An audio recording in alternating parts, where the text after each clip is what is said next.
Ooh, you're all screwed now.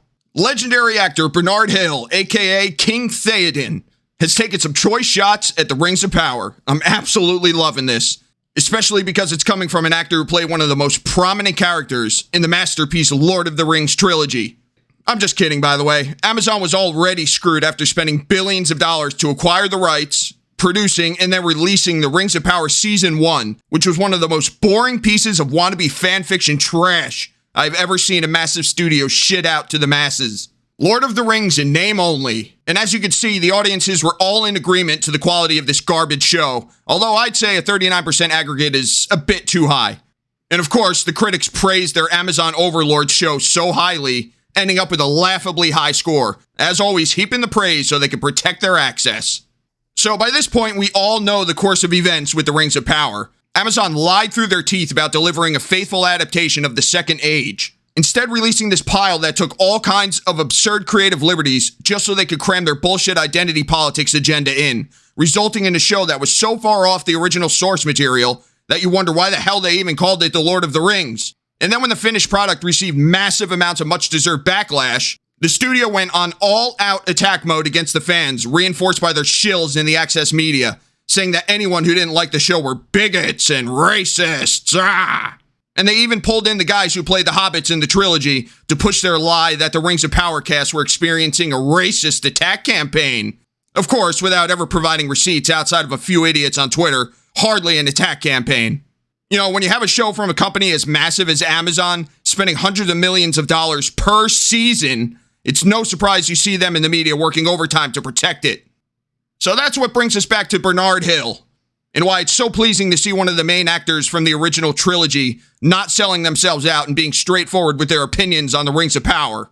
The Lord of the Rings actor trashes Prime Video's The Rings of Power, claims it is not like the real thing. You're damn right it isn't like the real thing. Hill spoke with British outlet Metro, where he made it abundantly clear he had no interest in watching Prime Video's The Rings of Power. He told the outlet, no, not interested.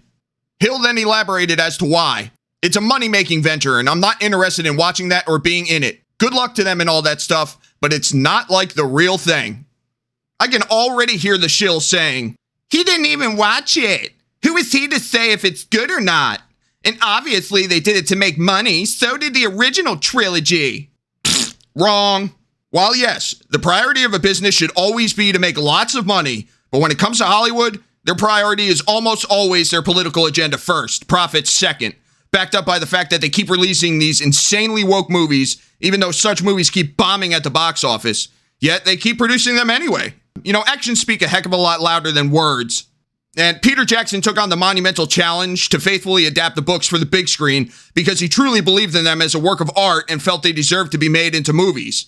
I mean, the original trilogy was considered a huge gamble, and Peter Jackson was turned down by other big studios when he came to them with the idea, before finally getting the green light from New Line Cinema. They weren't even sure if the films would succeed at not only making money, but if he would manage to pull off the adaptation at all. The original film trilogy was conceived out of pure love for the books and the love of filmmaking. That is the difference between them and the Rings of Power, which was only made to cash in on the Lord of the Rings name and to push their freaking agenda. That is what Bernard Hill means when he says it's a money-making venture. Hill was then asked if Tolkien's work would have been better left to Jackson's original trilogy. He responded, completely yes. He went on, I think they were pushing it when they made The Hobbit. The Hobbit's a tiny book. Hill did go on to praise Jackson's adaptation of The Hobbit into a film trilogy. They did it well. They did it really, really well. They expanded it, but I think you can only stretch a piece of elastic so far. I think they managed it in The Hobbit because there were some really good things in The Hobbit without a doubt. You know, I'm a Hobbit defender personally. While they did have issues and some poor decisions were made, and they definitely weren't as good as the original trilogy, you know Peter Jackson made them out of a love for the Hobbit book, and there was still plenty to love in the films.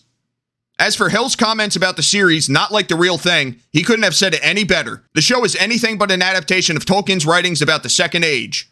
You got that right. In fact, the showrunners have admitted as much. Patrick McKay told The Hollywood Reporter in October, Season 2 has a canonical story. There may well be viewers who are like, this is a story we were hoping to get in Season 1. In Season 2, we're giving it to them. Oh my God, the showrunners are absolute clowns. I mean, we know you expected us to actually write a canonical story for season 1, and even though we gave you all the finger and wrote a story that shit all over the source material instead, please come back and watch season 2, or else Amazon may make us disappear for wasting their billions of dollars. You're on your own there, buddy. You guys are on your own. So, there you have it. Good on you, Bernard Hill. Stick to your true opinions even when facing down a gargantuan company. I have the utmost respect for this guy for doing that. All hail King Theoden. So, let me know what you think of this in the comments down below. Please like and share the video, and consider subscribing if you enjoy my content. And I'll catch you all later.